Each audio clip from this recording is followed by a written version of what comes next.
What if the only reason you can't, build a towering skyscraper out of thin air or just fundamentally alter the entire fabric of your own life is simply because your brain lacks the blueprint to do it? Right. I mean, what if the absolute limits of your reality are literally just the limits of your imagination? Welcome to the deep dive. If you're joining us today, you are the kind of person who wants to bypass the endless scroll of information overload and get straight to the profound paradigm shifting insights. Absolutely. We are getting right to the core today. Yeah, and today we're unpacking a text that promises exactly that. We are looking at a deeply philosophical, highly provocative piece of writing titled Chapter of Celestial Cultivation, Article 11, Stepping Out of Reality and Beginning Transformation. And it's by an author named Shifeng. It's a text that, well, it doesn't really ask for your gentle consideration. It demands that you completely dismantle your understanding of the world. Right. Because the core premise we're exploring today is this idea that everything you perceive with your five senses is an illusion. An illusion. Right. Yeah, and that your entire existence is governed by the invisible, entirely self-imposed boundaries of your consciousness. And we aren't just going to float around in abstract mystical clouds today, right? The author anchors these massive metaphysical concepts to incredibly tangible things. Oh, very tangible. We're going to look at teacups, nuclear power plants, the psychology of billionaires, and how all of it ties into this really intricate cosmic framework. Yeah, to understand how the author claims we can achieve this, ultimate transformation, we first have to start at his baseline argument about what the physical world actually is. Okay, let's unpack this. What is his baseline? Well, he argues that the myriad phenomena of the universe, like everything we see, hear, or touch, are just elusive illusions. They shift constantly, precisely because our consciousness shifts. I mean, he points out our fundamental powerlessness against the forces of nature as proof of this illusion, right? Like, we can't physically grab a cloud out of the sky. Exactly. Or control the rotation of the Earth. Right. And the author extends this feeling of powerlessness to human society. We feel overwhelmed by complex social structures because, according to the text, all of these things are merely reflections of divine spirits and human consciousness. We're basically swimming in a projection. We really are. And this is where he begins to bridge the metaphysical with the material. He posits that everything in the human world is a direct product of consciousness. The towering cities we live in, the computers we type on, the reservoirs we build. None of it exists without the initial human consciousness required to conceptualize it. Precisely. The thought has to precede the physical manifestation.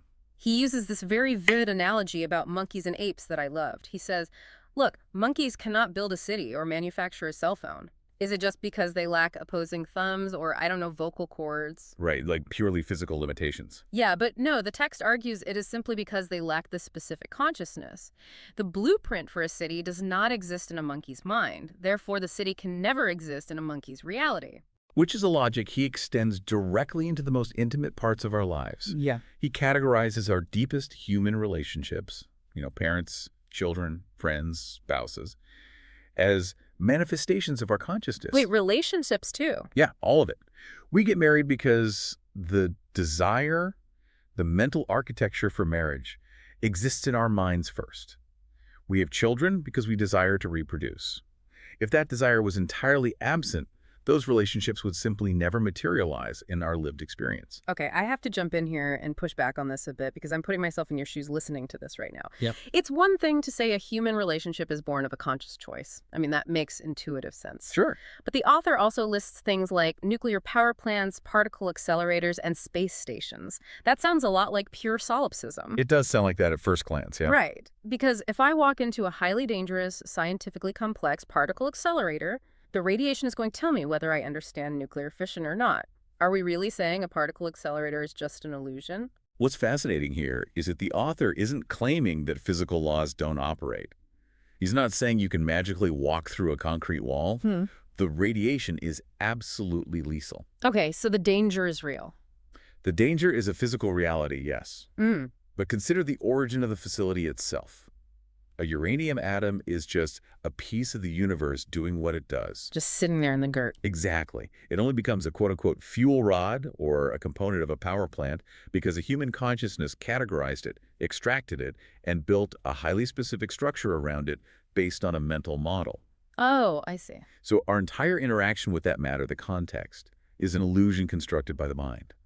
The materials remain inert until consciousness acts upon them. So the reality of the power plant is a projection of our collective mental framework. We build the boundaries of our world with our thoughts. We do, and that brings us to how this invisible force dictates not just concrete and steel, but human society itself. Right. If consciousness can conjure a city, how does it shape our socioeconomic status? And he uses some incredibly specific and, frankly, politically charged historical examples here to make his point. And just as a quick aside to you listening, our goal today is impartially exploring his viewpoint. We aren't endorsing his take on history or picking political sides, but we really have to look at these examples to see how his theory actually operates in practice. It's vital to examine them because they illustrate his mechanism of action. He starts with a micro example. He says a thief commits theft because the concept of stealing exists in their consciousness. Makes sense. Right, and a virtuous person Yeah. does not steal because that thought is entirely absent. The parameter of action is strictly defined by the parameter of thought. Then he scales it up to a macro level, which is where it gets spicy. He says Mao Zedong became chairman because he had the consciousness for it. And billionaires accumulate massive wealth simply because they possess a specific wealth consciousness. The author draws a really stark contrast regarding poverty as well. He argues that during the Mao era, widespread poverty existed across the country because the leaders largely came from impoverished backgrounds. Oh, wow. Yeah, according to the text, they never possessed the consciousness of living in wealth, so they literally could not manifest a wealthy reality for the nation. He compares that to the period after China's reform and opening up. The text points out that some people quickly became wealthy because they actively desired money and focused their minds on making it. Yes, the focus shifted. But the fascinating part is his observation about poverty alleviation officials. He notes that over a decade later, some officials who were actually in charge of fixing poverty remained completely destitute themselves. Right, and why is that? Because, according to him, they still lacked the mindset of wealth. Now, to address the mechanics of this, because it is super easy to mistake this for a simplistic wish for a Ferrari and it appears in your driveway type of magic. Yeah, like The Secret or something. Exactly. Yeah. But the author is describing an architecture of perception. If your mental framework is solely focused on scarcity, like those officials, you literally cannot perceive the avenues for wealth creation that a billionaire sees everywhere. The consciousness dictates the realm of possible actions you can take. It dictates what you even recognize as an opportunity. He uses this brilliant, everyday analogy about rejude food in China to back this up. He talks about flour. Oh, I love this one. Right. He says people in northern China, specifically Shaanxi, Gansu, and Ningxia, they can take simple flour and make hundreds of different types of foods from it. But people from the northeast or the south of China cannot. And it's not because they lack the flour or the hands or the fire. Exactly. The physical reality of those hundreds of dishes is blocked by a mental boundary. The idea of the food does not exist in their minds, so the food cannot exist on their plates. That's a perfect encapsulation of his point. And then comes my absolute favorite analogy in the whole text, the teacup. Yes, the teacup. The author says a simple teacup has nearly 30 different uses, but we only use it as a vessel for drinking water. We look at a ceramic cylinder with a handle, and our brain immediately slaps a sticky note on it that says, drinking vessel. A permanent sticky note. Yeah, and because of that sticky note, we are completely blinded to the 29 other realities that cup could inhabit. We freeze the cup in a single reality because our consciousness refuses to expand beyond its initial categorization. It is a striking image, but I really have to pause here and ask the difficult question. Go for it. Is it overly simplistic to boil down complex systemic issues like poverty purely to a lack of wealth consciousness? I mean, we know there are systemic barriers, deeply entrenched economic structures that trap people in poverty, regardless of how much they might visualize wealth. That is a profound philosophical friction. The tension between systemic reality and individual manifestation is massive. However, if we connect this to the bigger picture within the context of the text, What is he really trying to do here? the author is not attempting to write a nuanced economics treatise. He's using these worldly concepts, wealth, regional baking, teacups, to establish a universal, unshakable baseline rule for his readers. He's saying our limits are fundamentally self-imposed. He has to convince you that your mind dictates your earthly reality because he is preparing you for a massive metaphysical leap. Exactly. Now that the rule is established, the text applies this to its ultimate goal, which is leaving the human world entirely and stepping into celestial spaces. Here's where it gets really interesting, because he names these spaces specifically, right? The 1,000-year world, the 10,000-year world, and the Elysium world. He does. And for context, based on the philosophy, these aren't just physical planets with better weather. These represent escalating tiers of liberated consciousness. They are states of elongated, harmonious existence, free of earthly suffering. But the central obstacle to getting there remains the human mind. The author poses a simple question. Why don't humans believe they can become celestials? Because the vast majority simply do not believe it is possible. Right. Circling back to our earlier analogy, the thought isn't in their consciousness. Just like a monkey can't fathom paying taxes, right? So it doesn't pay taxes. A human can't fathom celestial existence, so they remain bound to the earth. If the thought doesn't exist, the reality can never be realized. So how do we shatter that boundary? Mm-hmm. The author reveals what he calls the secret method, which boils down to intentionality. You must actively create the future in your mind first.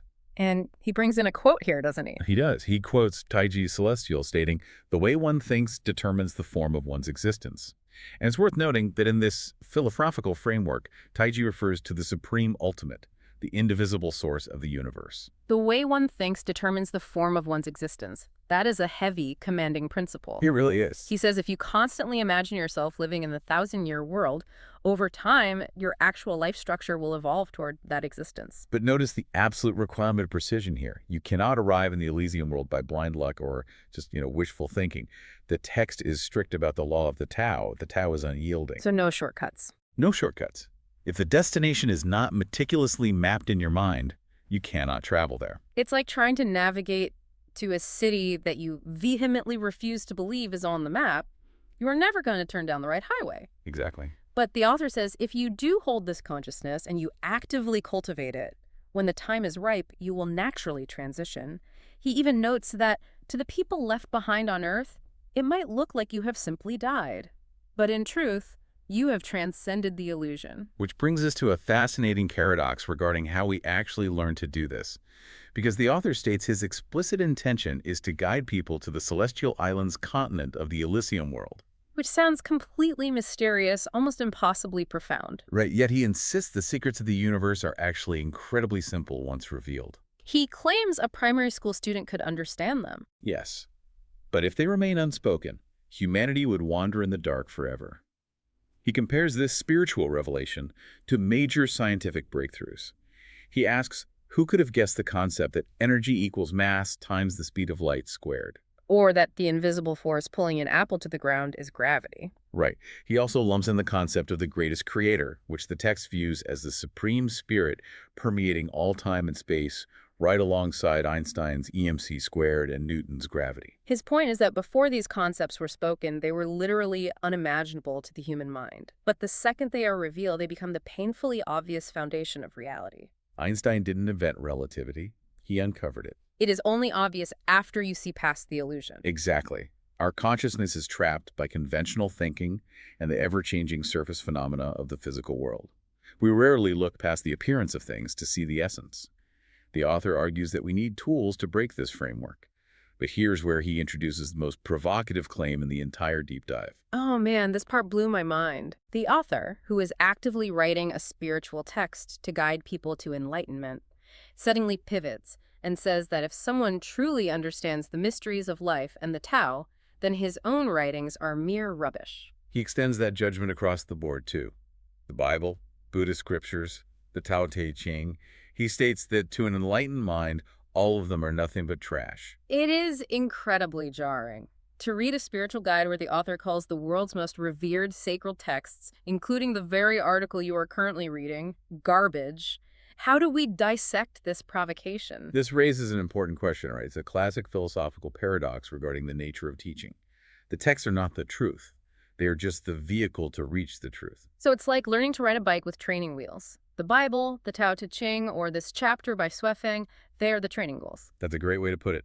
Once you figure out how to balance, how to actually grasp the Tao and expand your consciousness, if you keep insisting on using the training wheels, they don't keep you safe anymore. They actually stop you from going fast. They become a hindrance. That is the perfect way to look at it.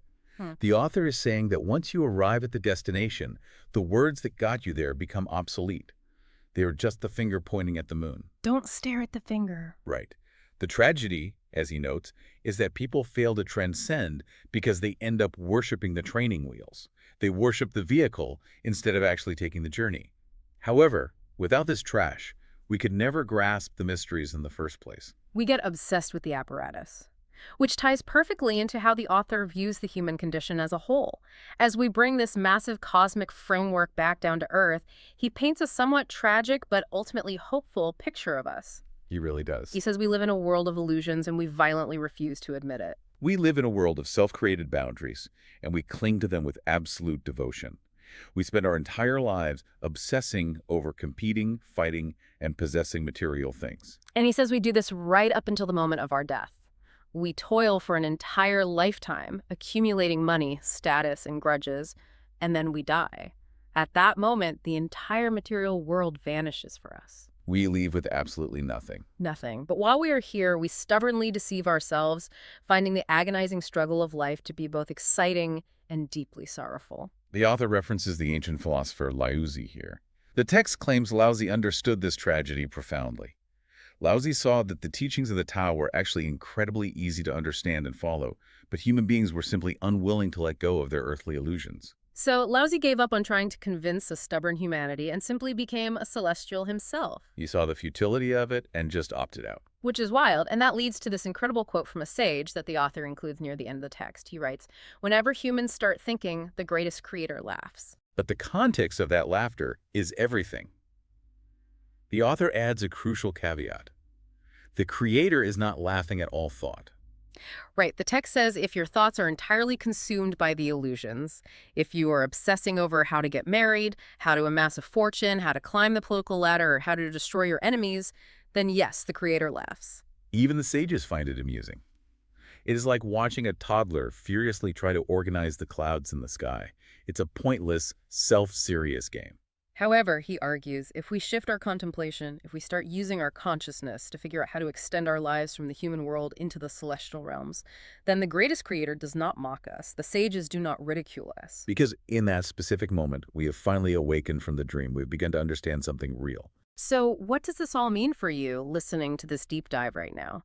We have journeyed from the mundane reality of teacups to the lethal danger of particle accelerators, all the way to the absolute liberation of the 1,000-year world.